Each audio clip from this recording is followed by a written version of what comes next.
This is our special meeting, Thursday, February 6th, 2020, and it is 5:55. Can I get a roll call, please? Brent Wedding. Here. Dave Moon. Here. Mike Wilson. No. Scott Wilson. Here. Joe Mullenix. Here.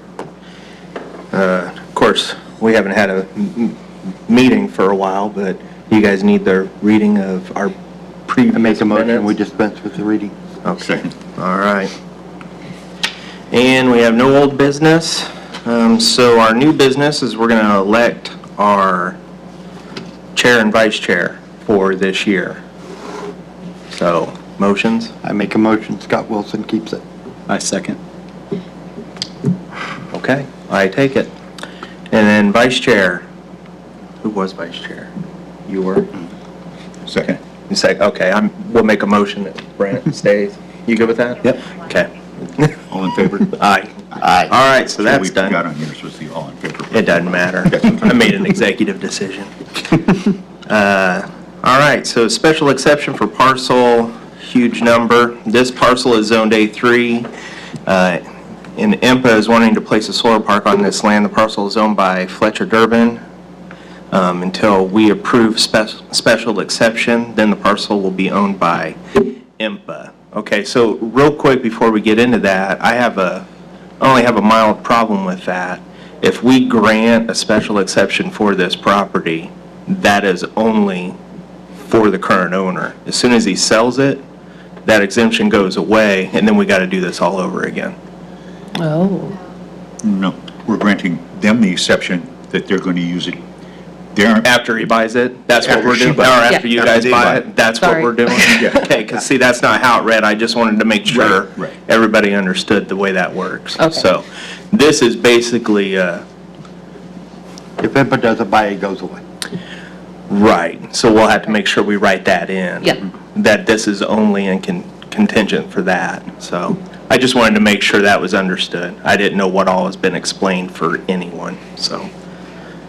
now, if I'm not mistaken, you guys have already gone through all the processes with the county and everything, correct? Correct. I So mean, we're the last step, basically, for you. yeah. Okay. Okay. She has a presentation for us, too. All right, so there we go. Let's go ahead and start. Come on up and give us your name, if you would. Yes, thank you for having me and for the special meeting this evening. Really do appreciate that. My name's Emily Williams. I'm the project manager for IMPA, and I oversee our solar park developments. So I have a slide deck to go over who IMPA is for those in the audience, yourselves, and then those on TV who may not know about us, and then also the specifics of the solar park. So first, IMPA, we're actually the wholesale power provider to the city of Peru and Peru utilities. So we generate and transmit the wholesale electric power, and then Peru Utilities distributes it at the customer level. We're a not-for-profit joint agency that was created by statute in the early 80s, and we're a political subdivision of the state of Indiana, which is a bunch of fancy words to say that we're a governmental entity. Peru was actually a founding member of IMPA, so back in the early 80s, 11 municipalities came together and said, you know, we need to come together so we can have joint purchasing powers that are greater, and so we can get more economical wholesale electric power. And from that 11, we've grown to 61 municipal electric utilities that we serve in Indiana, 60 of those being in Indiana, and we serve one community in Ohio. And we serve our members with a power supply portfolio that consists of 524 megawatts of baseload coal generation, 419 megawatts of natural gas turbines that are peaking units. Those are in Richmond, Indiana and Anderson, Indiana. We have a variety of power purchase contracts. For example, we have some nuclear energy that comes from those contracts. And then since 2014, we've been building our solar facilities in our members' electric service territories. We've grown that to 73 megawatts. So that we just brought on 4 other solar parks at the end of 2019. And we have 3 megawatts that sit here in Peru already. That's a fixed tilt system up on Jackson Street, I believe, at the treatment plant facility. And that was built in 2015. And then really since then, and if you've seen the news and the politics and people and how they're kind of trending with changes with energy supply resources, we are changing more to a multi-year power supply diversification plan. So right now we're looking at 200 megawatts of solar by about 2022. And again, using our model of building them in our member service territories, the benefits of which I'll go over in further slides. So first, looking at this solar park, that's a little hard to tell on that slide there, but so we're coming off of Blair Pike Road, and the property kind of triangulates up there, and then it's a very odd-shaped parcel, but it curves around, goes south of the Blair Ridge Health Campus. You've got Mr. Gretzinger's house there off to the east, and then it goes all the way down to that south. There's actually a regulated drain that's off that south portion. But we're still within Peru Utilities electric service territory here, but we are out in the county. One of the reasons that this site is a good and suitable location for us is that we need to be either within Peru's service territory or very adjacent to it, because we will be interconnecting with their system so that all the power generated at these sites stays local. So it doesn't go out to the wider transmission system. So it does stay local? All of it stays local. Okay. We specifically size these so that the generation at this site will never exceed Peru's load. So your usage will never drop below what this will produce. So this benefits the ratepayers and everything? Right, so for that. this goes right into Peru's system, and we can talk about the rate impacts, or not, how they won't impact the rates. It's a positive impact on the rates going forward. Okay. And then this is our preliminary site plan. Unfortunately, the way the site's laid out, I've got it tilted on its side, but so we're kind of looking east on this. But the red are the solar modules. We will have a fence that goes around it. It's a 7-foot fence with a foot of barbed wire, just like that. That's at the current site. The reason for that is to protect the community from getting in. A solar facility is about as safe as a generating facility can be, but there's still electrically energized equipment there, and we want to make sure that the community doesn't just stumble in there. And then also, it's an IMPA investment, and IMPA is Peru, and so we want to be able to protect your all's investment as well as all of our members' investments. So if you haven't, I'll go into more details about the solar park, but we can always return to this if there's any specific questions as to the site plan. We're looking at about a 12 megawatt solar park here. This will actually be split into 2 different solar parks. The reason being is that we can't build more than 10 megawatts at a single solar park, so this will actually have 2 interconnection points, which is actually a benefit to Peru Utilities system because we can split the flow of the electrons, and it's better on their circuitry as well.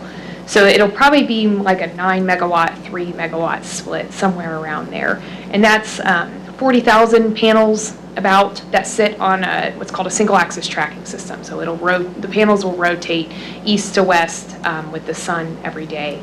And this parcel is about 76 acres. We'll use less than that just due to setbacks. We have to set off our fence a certain amount. The regulated drain comes with about 150-foot easement. Some considerations like that. And then the construction for these solar parks, they'll each take about 8 to 10 months on average. And I just wanted to kind of walk through the construction process so that neighbors and residents that are around there will get a sense for it. I'll also say that we've worked with the Blair Ridge Health Campus ahead of this as well. And one of the things that they asked us to do was to have an open house before the actual construction of this project. So we would certainly invite those in the community adjacent to this project as well, so they can get a better sense for what that construction would look like. But it probably won't even start construction until the start of next year.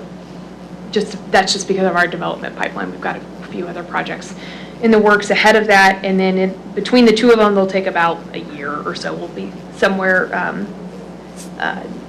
generating at the end of 2021 on that last picture there. So a lot of questions that we get about construction, what does construction look like? So we'll get in there and do some earthwork to start. We'll have an excavator grade out some spots. We seek to do the least amount of grading as possible. It won't be a flat foundational site for a building. It won't look anything like that. The panels can take some undulation with the land, but still I anticipate some grading to happen and cutting in roads and those sorts of things. And so we'll have an entrance off of Blair Pike there, and we'll get equipment deliveries for the modules and racking and fencing. But we'll talk about post-construction, how there's virtually no traffic ever. So once the equipment deliveries start, we got to get the fence up prior to that, just to secure, again, all the equipment. And then the racking posts are actually just driven posts. They're not concreted in. We'll just have that post driving machine in that top left corner. They just drive the posts in, and then we'll pop the modules on, and the sites will look done forever. And you're like, wow, those guys are still out there. What are they doing? Well, they're pulling cable. There's lots of cable at these sites, and that's the bulk of the work, really, just to get all the DC from the modules, from the AC and the inverters up to the medium voltage side at the interconnection points, and then we just step it up right into Peru's utility system, into the lines already existing. So Peru has a 3-phase electric line. These sites have to interconnect with 3-phase systems right there on Blair Pike, and then this site actually has a 3-phase line that comes up into it that had served the irrigation system there. So that's really nice. We can just use that already existing infrastructure and then go to the south. And again, we look to start generation in the fourth quarter of 2021.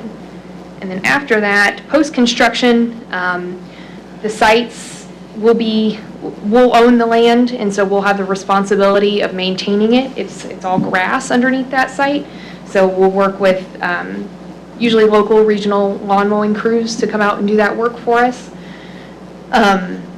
And I know drainage often comes up with this, so the grass, this having been planted as row crops in the past, our use in the grass actually usually improves the drainage, but we'll go through the entire county drainage process as we get closer to the design and get that hammered out.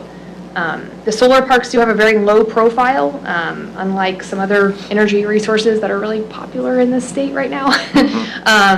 They'll sit about 8 feet or so above ground level is a good average. And then the noise, we have what's called string level inverters. So they're much smaller units, and they just sit on posts. And we design the system so that those are inside the solar parks. They're not right up against the fence. So the noise is mitigated by that equipment location, and then just also the enclosures that they're in. But it really is just like a little computer fan is what you hear, and it's just trying to keep it cool during the day. But the sound is virtually imperceptible from. So basically, the decibel level is very low, so people living around it aren't going to. They're not going to be impacted by it. And then afterwards, we do have our own operations and maintenance crew. We have 2 gentlemen that work on all of our sites across the state, and so occasionally they'll be there for routine maintenance and tests and checks, and those are kind of the vehicles that they drive, or a pickup truck. So it's very little impact thereafter because the sites run without people on site. And then we're before you tonight for our special exception request, and then also the variance request. For the fence, so the special exception with the would be for the public utility use, and then we're complying with setbacks, the property lines at least 90 feet away from the dwellings, because that's one of the requirements for on that table. They actually sit quite a bit further back than that. And then again, the low profile thing, and then I have the note on the landscape buffering there as well. So we've spoken with the Blair Ridge Health Campus because they've had the most immediate impact of our property line and theirs. For a portion of their windows look right on it. So we've talked to them about adding a few arborvitaes to kind of to screen that for them. And then the variance request, the code is a little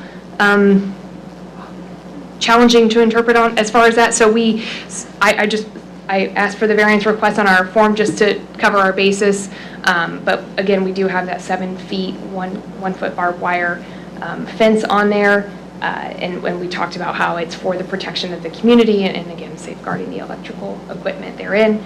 And it's the same fence as what you would see at the first solar park. And then I have a few slides, and for those who haven't seen our solar park before, this is it. And then, yes, I like this picture. This solar park goes in RENSSELAER, Indiana, Northwest Indiana, because this solar park is in a variety of pretty intensive uses. So you've got apartment complexes right there to the south. We've got some businesses and stuff to the east, and then we just have single-family homes to the north there. So we have a lot of solar parks right in the center of our communities because of how our model is to interconnect them with our member systems.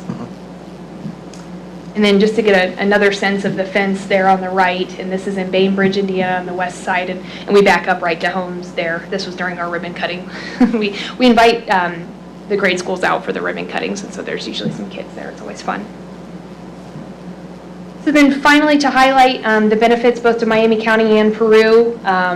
Peru is our member, but this technically sits in Miami County, so we like to highlight that as well. We've gone over the local renewable energy piece. This is a stable, low-cost power resource that's added to IMPA's wholesale power supply. So when we add these behind the meters, so to speak, it reduces the amount that we have to either generate from some other source or have to buy on the market. The nice thing about solar sites are that they're generating the most energy when people are consuming the most at peak periods in the summer when the air conditioning units are running. So it avoids us having to buy market power at the most expensive times. And then IMPA is one of the lowest, if not the lowest, wholesale power producer in the state, and keeping those rates as low as possible really aids in economic development. We have Brooke here with the county, and she can speak to how when companies are coming in or we're looking to retain companies, how important electric rates are. So we're proud of how low our rates are in comparison to some other providers. And then an investment in our members' communities so that the property taxes, both real and personal, that IMPA has to pay, stay local. So despite the fact that we're a governmental entity, we, per statute, we have to make payments in lieu of taxes for our total tax liability on all of our generating assets. So we pay just like any other tax entity would have to.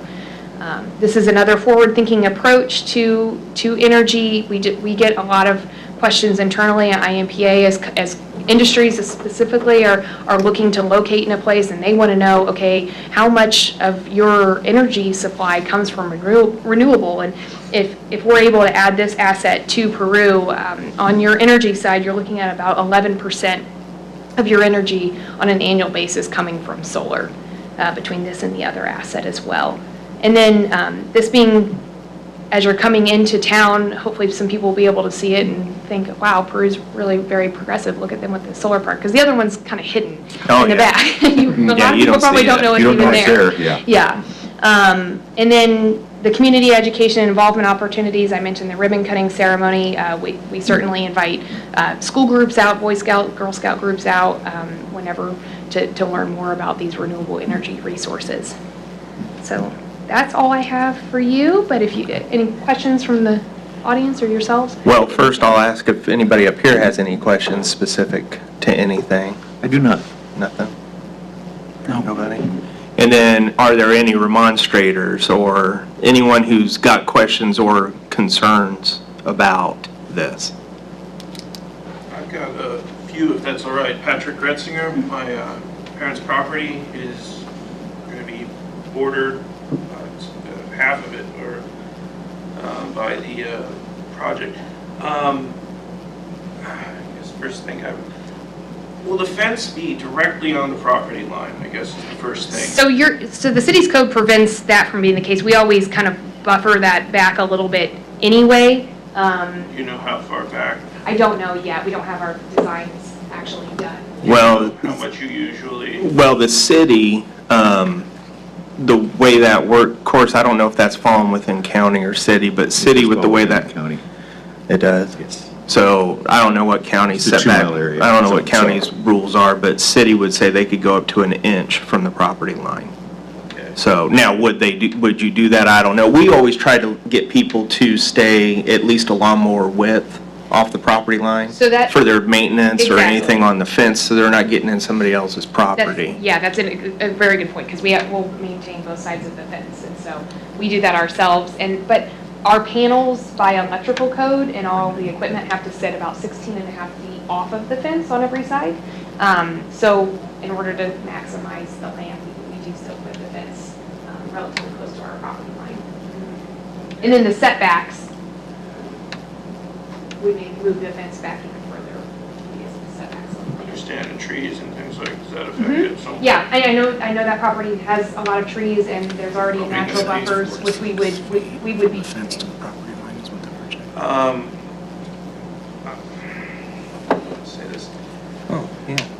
Yeah, they got a projection there. It On says here- 4 to 6 feet. to Yeah, the they're property projecting line. 4 to 6 feet. Is a rough projection for the fence. And really, if we're having to abide by certain setbacks, it makes more sense to move that fence even more inward Mhm. and then just maintain Closer that to the out. panels. Yeah. And I understand there's probably very little that can be done by this point, but it does represent at least a decrease in the quality of life of my family, in that the view from our windows will not be that much different than the view of those at the Miami Correctional Facility with barbed wire and chain link. And I just don't mean to over dramatize that, but since we heard about this back in November, and again, like I said, I know it probably can't do much to affect that, but I'm gonna voice my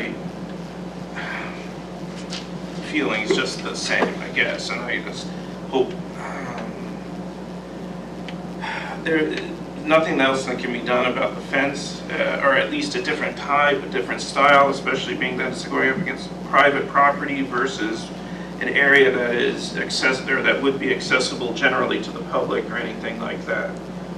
So as far as the fence, we have to keep it the material that it is so that we can, 'cause sometimes like solid wood fencing comes up, but then you could run into the security risk of not being able to see inside and use inside there, which poses a risk for us. You don't see Well, that with something lower, substations or, even maybe more along the lines of the an agricultural style fence or something like that. unfortunately, we're not able to do either one of those types. So, and I know your house, and I don't know if this is. Yeah, there's the big brick house back there. Right, and actually, John and I spoke in November, and one of the things he said was whether we had interest in buying more land, because Well, for probably other will be solar very- issues. Other people interested in buying the land, I'm afraid, but, So, anyway, and- so I don't and- mean to come off as sour grapes or anything like that, or anything. It's not, I mean, that's the whole point of meetings like this, is legitimate concerns. I mean, I don't live there, so I can't think of, well, if I look out the window, I'm gonna see a barbed wire fence. I don't know how much that would affect me personally, but I don't even think about it because I don't live there. So No. by all means, you gotta voice that so we I'll understand. just ask why, I wrote this to a few county council members when And I actually, first heard about the I project. received that email, I know. Did I you? know what you're Okay. saying. So, because. Why this location versus, you mentioned it not being in view as almost like a negative, well, anyway, So- any. No, I know what you're saying. The way I look at it is, it's kind of like what you said. People are coming into the town. We want the town to be able to grow, obviously. I mean, who doesn't? And people coming in off the highway, they don't really see that. So that's not, again, that is kind of a, Especially visible either from Blair Pike. I mean, perhaps if you were going out of town, but certainly not coming into town. right, and I'm not, but it would be, I was more of the mindset is, yeah, it would be more visible. I'm not looking at it like, please put it someplace so that everybody in the world could see it. It was just more of an acknowledgement of, yeah, it is a little more visible. It does entice people if they see something like that, So certainly from our perspective. perhaps. If we can get a visible resource, that's great, but usually a lot of visibility comes with a lot of cost. If you're locating up on 31, the price of the land out there is going to be outside of the price range we're able to pay in order to keep these projects cost-effective for our members. And additionally, when we looked at a number of sites, unfortunately, those didn't come through. Land is really pretty hard to obtain, especially with the restrictions that we have to have of being within or near our member service territories. So when we saw this, certainly noted the Gretzinger's property right off the bat, but there is a lot of tree growth around that house. And then like doing a measurement just off our property line, not let alone the panels, is about 250 to 290 feet, the actual dwelling to our property line. So I mean, there's a good distance there. So it's not like there's homes right backing up to that spot. And that was a consideration for us too, because we want to be good neighbors as well. Of course. Would there be any kind of possibility for in the future to maybe plant a couple of trees or something, some sort of evergreen or something? We are already considering that, cedars or something like that. Is there, but if the neighbor wanted to help along, we wouldn't make objections to that. But So are you talking along where the actual house on the is? other side of the fence, basically to, Which- basically, again, it's just barbed wire and chain link where right outside your kitchen window is not what. Which way does your kitchen window face? It faces both east and west. East It and faces west, and actually the whole western side of the house will be, it will be running along. Do you have that slide? Can you put that back up? I have that up, Do you have it? but I Switch back, John. So if I'm understanding, your house is kind of up, it's in that corner. yeah, in the corner right there. It's not very clear on here. No, it's not, the house is about, what is this red, do you know? That's just a description that we have, but the house is, you can see kind of like I a think the circle white there. rectangle is probably the house. Okay. If you go that little circle that's north of that red There's lot. the, yeah, that's our That's drive, the that's the house. parking lot, and this is the, house is somewhere right here. I see. So, there's a, See, it looks like it's surrounded by. But anyway, it's so. about 250 feet from the house, from the westernmost point of the house to our property line. So it's going to be a minimum of 250 feet away from the house? Yeah, at least. And there are a number of trees there. So we've talked internally That'd be about kinda hard to see, some 250 landscaping feet. as well, if it was in that area, if it was something that we could contribute to you all to maintain on your property even, just to be outside of the fence. We'd Like, be interested in that, certainly. so, Do you have paper copies of that? I do, yeah. I have the presentation. paper copy.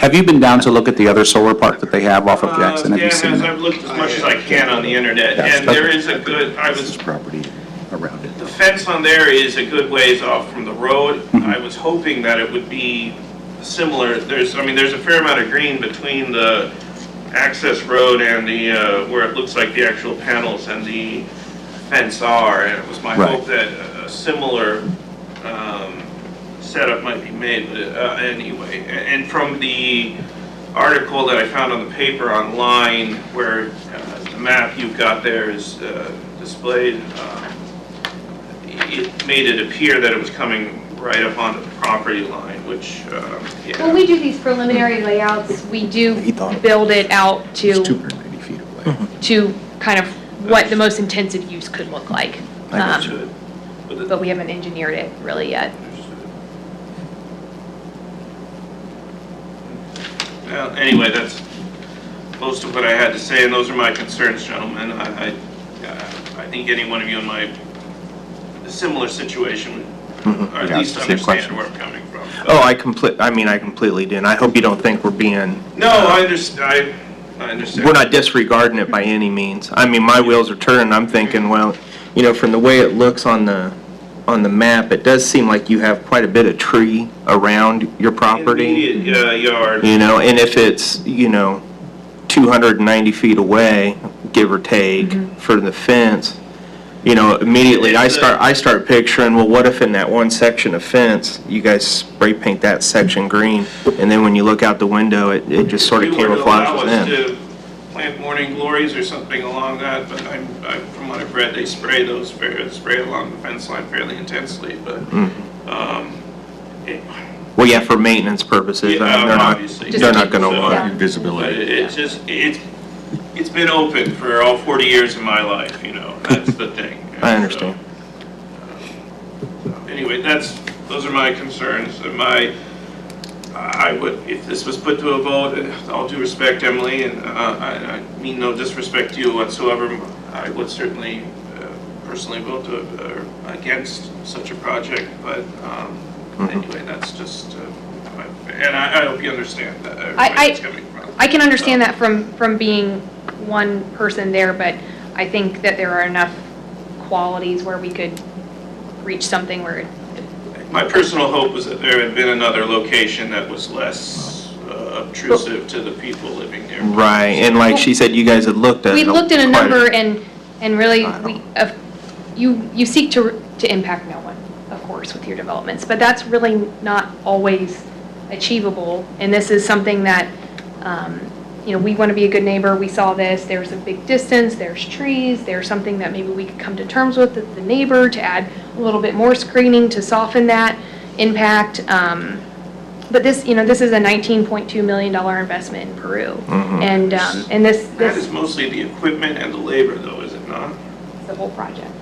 That's not actually coming into the economy, though. That's our investment, which the tax base is based off of. Correct.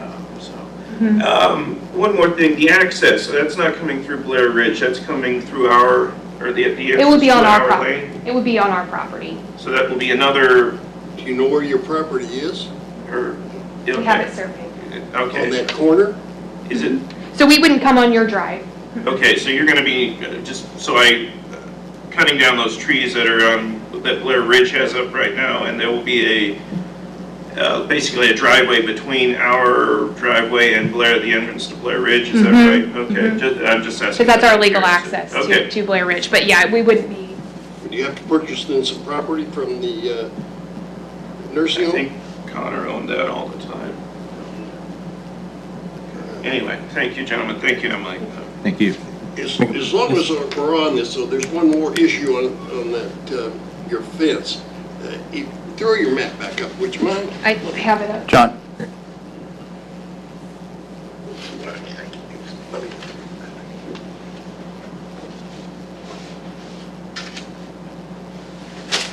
Our only access out of here is to come out this way to Blair Pike.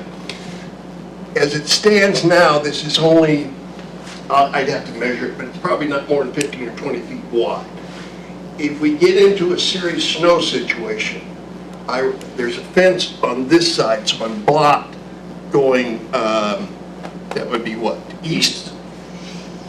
And if you're going to put a fence right up against me going the other way, I'm going to quickly run out of places to move snow. Okay. So, It's an understandable concern. I mean, we can work on that. I mean, yeah, I would be concerned about that too. So is that a private access road right there? It's their my legal. property. That's your drive, basically? It's a very, Okay. yeah. So it would not be a shared drive. We'd have our own. I got you. And your drive would It'd be, be on the west, probably the westmost point that we can Okay. get on our property. Would your drive be inside the fence or outside? Well, we'd have like a entrance and then our gate, and then we'd have our our Okay. entrance gravel. Because I was just thinking if Lay down you area. could put your drive outside the fence, put the fence on the other side of your drive, that'd give room. No, because it's on the other It's side gonna of be the on the, property. we'll be His side. west. His is on the. But I mean, if we needed to work something out where It's he not could the- come push If it you're around. willing to work with us on something, we appreciate that. Yeah. It's that you get the impression that this is a big Looks like it's right. conglomerate out of Hamilton County, then we're just this one little farm family, and it's a little intimidating. Obviously, the person who sold you the property, who we never met, who, very mysterious figure somewhat, I'm sorry, that's a whole nother, I apologize for that. No. I know who it is. Anyway, I'm sorry, it can be a little intimidating, but if there is the opportunity to be a dialogue. Sure. Oh, of course. That would help a little bit, at least on our part. And I understand that at this point, you can only take me at my word, which is probably kind of scary. We don't know each other. But I will say, we have 25 solar parks throughout the state. We have a number of situations like this, and we work with our neighbors all over. And we have a construction firm that handles the daily construction. They'll come around to all the neighbors. I told your dad this, and give them their card. You can have my card. If you have any problems or any concerns, you can just call us and we'll work something out. I've worked things out with neighbors, just like neighbors do. And you don't by any chance know how close your fence line would be I don't. to that road? I'm sorry, I don't. No, that's all right. I mean, we were looking at this, it just says a foot from the property line, but we don't know what the property line actually is. Property line is about where the telephone poles are. Okay, so they're probably, what, 4 feet off the road, maybe? So then A there's little, the access for the telephone pole. no more than 2 yards, yeah. Okay, so I mean, so I guess my thought process is then if you're plowing snow, I mean, you're not going much farther past the utility poles anyway. It's a high drift area. If we get a lot of snow, I I get need you. all the room I can get to. Sure. Now, the utility poles, are they on the east side or the west side of your access? West side. The west side? So Well, that's they would also have to leave the space open on the other side of those poles for utility access. Right. So you're going to probably have another 15 feet. Yeah. That's kind of on the what other we're side, before they asking. could put The a fence fence up is going to anyways, come right? back a little I mean, way. honestly, the fear about, I hope you understand, it's a 7-foot barbed wire chain link fence right on the, as you're going the whole length of our Right. lane, that's not, when you're having people, or, just in general, that's not Sure. anything, and again, and Emily, all due respect, I mean, But again, just- with the power poles there, Yeah, there's the going to power have to poles be are there, that may- a variance that- leeway there because of the That poles helps, that themselves. helps a little bit. Yeah. If there's a little more, if there's some space there, that would help a little bit. And the drift, like. Yeah, and Chris- having the park there may actually cut down on some of the drifting because it's not just open land anymore. I've Yeah. wondered that, but funny things happen in winter around here. You guys all know, so- Think? Yeah, we know, last night. Yeah, yeah. Yeah. So, I guess that's all from the Gretzingers. No, wait a minute, I got. not yet. All right. I'm not done yet. No, that's fine. There's a significant water source there, and it doesn't affect me anymore. I put it in, but I don't own the property anymore. We owned that property way back when, but yeah. And a very high capacity well there. What happens to that if somebody else wants to tap into it? You and I spoke about that a little bit on the phone. It's a little hard to have a full-fledged plan at this point when we haven't gotten totally into engineering. So, I mean, if someone wants access to that Terry well, may have more interest in, then we can have that conversation. I mean, if there's a resource there that might help others, we're certainly willing to continue that conversation. I'm sorry, but I can't connect exactly where, the red, I assume, are the solar panels, right? Where So this is is this? flipped, unfortunately. So see this blue line here on the purple? This is there. Okay, the blue line. And our property is this field right here. right? Oh, the one just left to us, okay. Right, and the water that John's talking about is a well right in Yep. here. So you're rock hollow? Yeah. Okay. Why is there There's this, a regulated drain there. Comes with 150-foot easement. and so where is that on here? It's kind of cuts through at this bottom part a little bit. Okay, but the blue is, all of the blue is going to have panels, is that correct? Within the blue lines here, and then that regulated easement kind of cuts through. Somewhere along these lines, we're still in the process of looking at Okay, thank you.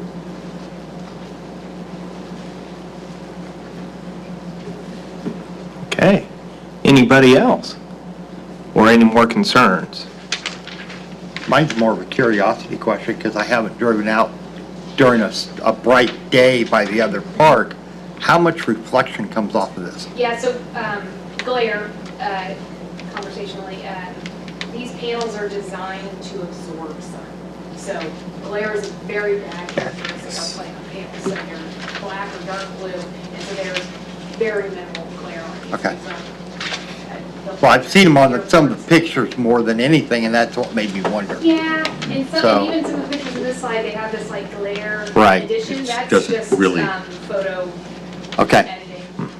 So I used to live off of Jackson and walk my dogs Okay. down that lane often. Okay. Lived there when you guys were building it, just a few houses away. Okay. And again, we walk our dog down that lane. It's really not as intrusive as you think it is. You talked about the sound. I've walked that lane 2 o'clock in the morning. You can't hear anything.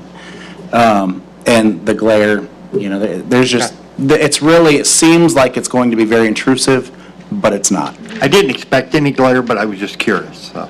Yeah, we actually get a lot of comments from people that they would prefer this from going in as opposed to like a subdivision. We've Right. located some sites where I've had people come out and open houses, and it's all positive comments. I mean, when it's done, it looks very sharp, very clean. Cool. Yeah. Am I- Yes. Oh, sorry, one more. Very extreme southeast corner there, that's woods and that's a little bit of a hill as well. Are you clearing that or I don't think, we've got tree or panels slated there right now. that's all woods right So there? I've not done my topography survey on Okay. this. So when we do that and really get an idea of what those elevations look like and whether that can be cleared and graded and effectively or not, that's just something we have to determine. Okay. I don't know. Even if that wasn't, would that be included in the fence line? Or we take a lot of firewood out of those woods and anyway, I'm just curious. And also, anyway, if we have to take down trees and other people around want the firewood from that, Okay. come one, come all. There's also once more, right around here, is there a gate there of any kind?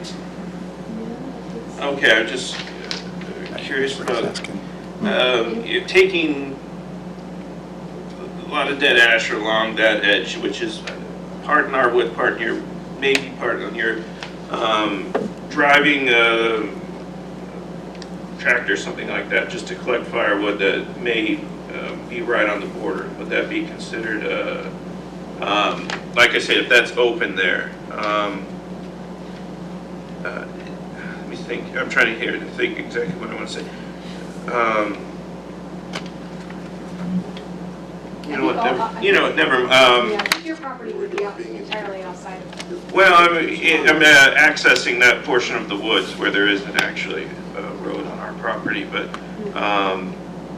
I will probably just figure that out, so, don't worry about it, don't worry about it. We can talk more about it as we get out. Sure. Okay. Any more? Everybody's at least got everything answered that they wanted at this point? Yes. Any questions on the board? And here, Concerns? oh, great presentation, thank you. Yeah, thank you very much. Well, if there's no other questions, I make a motion, we put it to vote. A second. Okay. So what we'll need to do is make sure that it is written in the special exception, if this does pass, that it carries on to the purchase of the property only. One more question. Do these solar panels have a life expectancy of how long? So the modules are warranted for power performance for 25 years. With that being said, we see this solar park lasting much longer than that, a few more decades beyond that. But as we've been building these sites since 2014, the efficiency of the panels has only improved.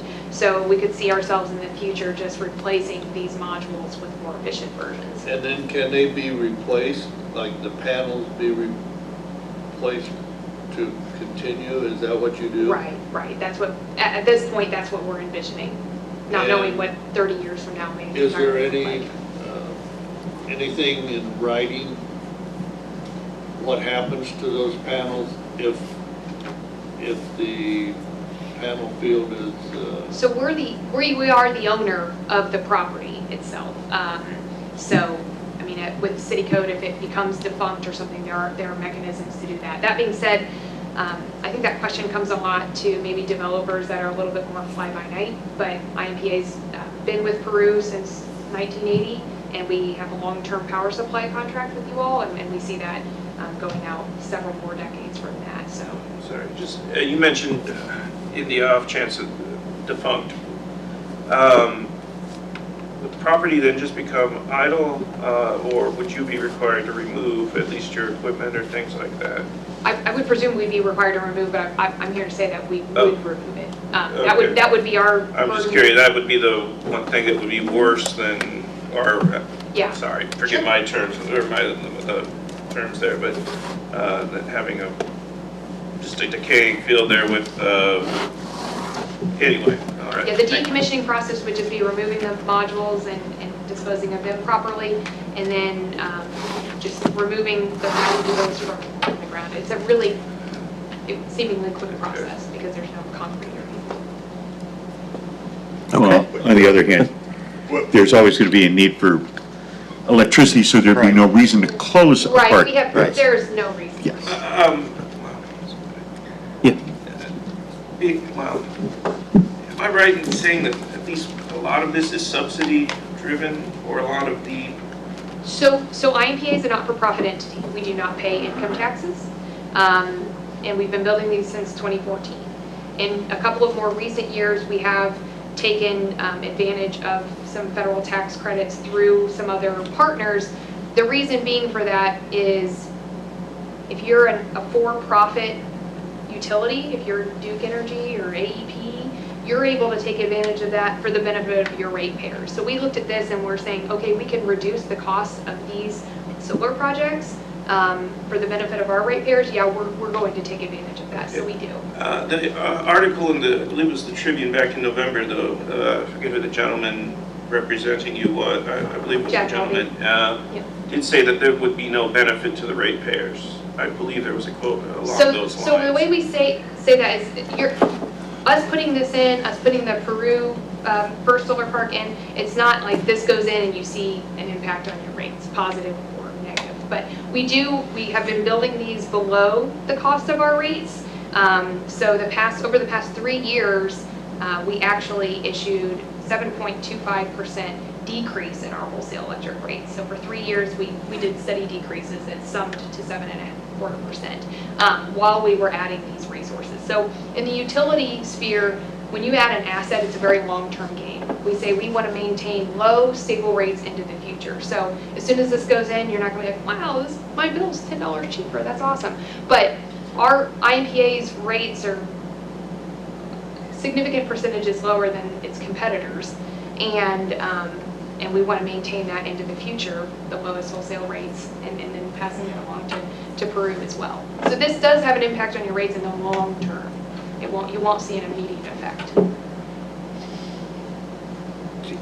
One quick question. Did I understand you correctly? You're going to, I don't know what the proper terminology is here, you're going to exit as far as shipping the electricity. I know that's not correct, but That's fine. you're going to go out through the southern end, through the existing power line? That's our plan right now. Okay. Yep. Yeah, that's a 3-phase line. So we'll continue to work with Peru Utilities on that and what the interconnection looks like, but we'll just go through existing power lines.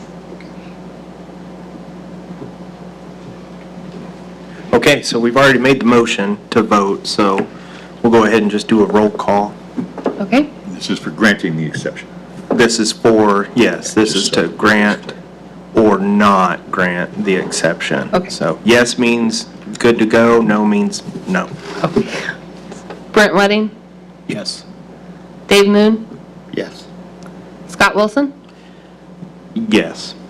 Joe Mullenix. Yes. And then are we going to do the fence variance as well? Yeah, we'll do okay, so yeah, the fence variance, you guys want to be able to do a 7-foot with a foot of barbed wire as opposed to the 6-foot. The thing is, we've already changed that ruling to where 8-foot fence on residential. And I for do believe residents, though. business, though, has already been allowed that height of a fence Let's go for ahead. any commercial. Let's go ahead and give one anyways, just in case there is, because this is county property nonetheless. Well, This then is in the that, 2-mile zone, and sometimes our stuff doesn't float in the 2-mile that zone. whole you know what 2-mile mean? thing, I know. I hate know. the 2-mile, I I know, hate the trust me. 2-mile thing. Drives everybody crazy, but let's go ahead and grant it. Better safe than Vote on it sorry. anyway. But if we So vote on just- that, does it have to go back to the county to have them No. They're redecide? done- they're done Because with the didn't we county. go through that before with, The county's already signed off on everything. the housing, Willow Creek? Didn't we have to go back and forth with city and county on that? I don't think we will, because the county's already signed off on everything Okay. and left it to us. We're the last All right, well then we'll, step here, so. yeah, let's just take it to a vote. Roll call. Brent Wedding, Yes. Dave Moon, Yes. Scott Wilson, Yes. Joe Mullenix. Yes.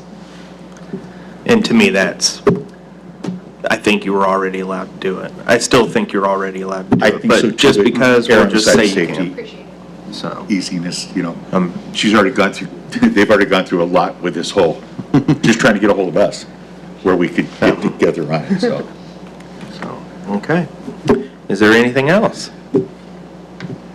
Have we adjourned? I'm, I'll make a motion to adjourn. Second. it's adjourned. Thank you. Thank